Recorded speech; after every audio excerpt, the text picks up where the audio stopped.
गौतम धर्म सूत्र के द्वितीय प्रश्न के प्रथम अध्याय में हमने वर्ण व्यवस्था जो है उसके विषय में अध्ययन किया कि ब्राह्मण, क्षत्रिय, वैश्य इन तीनों के क्या कर्तव्य हैं, क्या इनके अधिकार हैं, इनके कर्म के विषय में, इनके धर्म के विषय में जाना कि किस प्रकार से ब्राह्मण का कर्तव्य क्या है, क्षत्रिय का क्या है, वैश्य का क्या है, और राजा किस प्रकार से कर लेकर के किससे कितना कर ले और उस कर को प्रजा की रक्षा के कार्य में लगाए, इसके विषय में भी बताया गया है।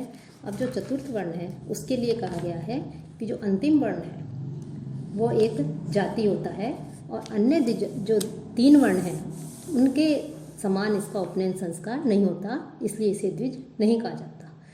कि ब्राह्मण, क्षत्रिय, वैश्य इन तीनों को द्विजाति की संज्ञा दी गई है। तो चतुर्थ वर्ण है उसके लिए कहा है तस्यापि सत्यम अक्रोधः शौचम, तो उसके लिए भी सत्य, अक्रोध और जो शौच के नियम हैं उनका विधान किया गया है। कि जो चारों वर्ण को सामान्य धर्म बताए गए हैं उन सामान्य जो कर्तव्य हैं, जो धर्म है, उसमें सत्य, अक्रोध, शौच आदि जो हैं, किसी प्राणियों की हिंसा नहीं करना, सत्य की खोज करना और जो है किसी को पीड़ा नहीं पहुंचाना, कष्ट नहीं देना, चरित्र और जीवन की पवित्रता को बनाए रखना, इंद्रियों पर नियंत्रण रखना, आत्मसंयम, क्षमा, ईमानदारी, दान, परोपकार आदि जो सद्गुण हैं, ये सब जो है उस वर्ण के लिए भी आवश्यक है। कि सत्य, अक्रोध और शौच के नियमों का पालन भी उस वर्ण के लिए आवश्यक है। कुछ आचमनार्थे पाणिपाद प्रक्षालन में एक है। कुछ आचार्यों का कहना है कि जो अंतिम वर्ण है वो आचमन के स्थान पर केवल उसके लिए हाथ पैर धोने का विधान है। श्राद्ध कर्म भी उसके लिए विहित है कि वो अपने पितरों के निमित्त अमावस्या आदि को या अन्य जो श्राद्ध कर्म है उन श्राद्ध कर्मों को वो कर सकता है। भृत्य वर्णम, उसके ऊपर आश्रित जो लोग हैं उनके भरण पोषण का दायित्व भी उस चतुर्थ वर्ण के ऊपर है। वो भी अन्य वर्णों के समान अपने सेवकों, अपने जो ऊपर जो आश्रित लोग हैं उनका भरण पोषण करें। स्वदार वृत्ति और अपनी पत्नी में ही रत रहे। परिचर्या च उत्तरेशा, अपने से ही उच्च वर्णों की सेवा करे। तेभ्यो वृत्तिम लिप्सेस, और उन्हीं से जीविका निर्वाह की इच्छा रखे। कि जो अपने से ऊपर जो वर्ण है उन वर्णों की सेवा करते हुए जीवन यापन करे। उन वर्णों में भी यथासंभव पहले वाले वर्ण की सेवा करे, और यदि ऐसा नहीं हो तो उससे दूसरे वर्ण की, और ऐसा भी नहीं हो तो अन्य वर्ण की, अर्थात पहले ब्राह्मण, और यदि ब्राह्मण ऐसा संभव न हो तो क्षत्रिय, और ऐसा भी संभव नहीं हो तो वैश्य वर्ण की सेवा करे।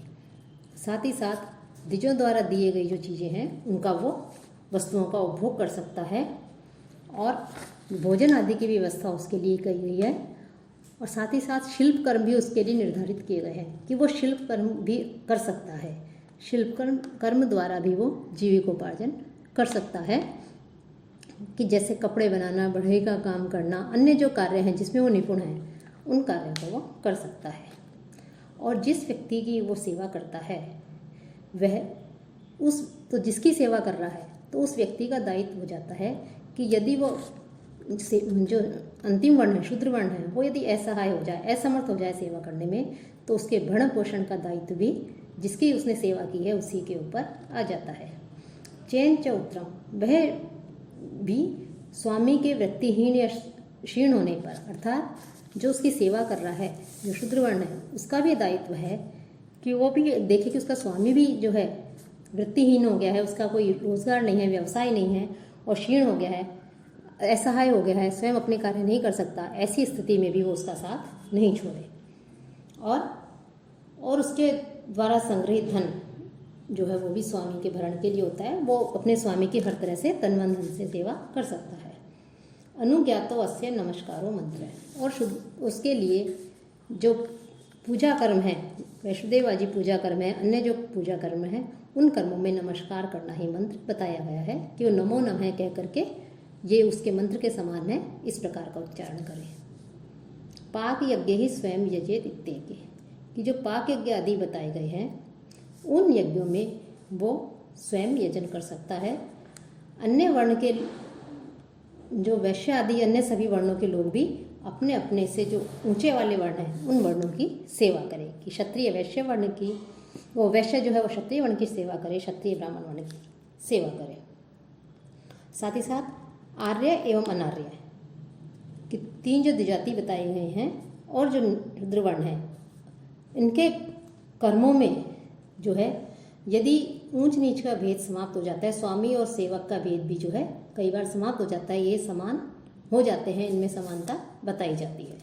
तो इस प्रकार से इन चारों के लिए जो है यहाँ पर कर्तव्य बताए गए हैं कि जो 4 वर्ण हैं ब्राह्मण, क्षत्रिय, वैश्य, शूद्र, इनके क्या कर्तव्य हैं ये बताया गया है।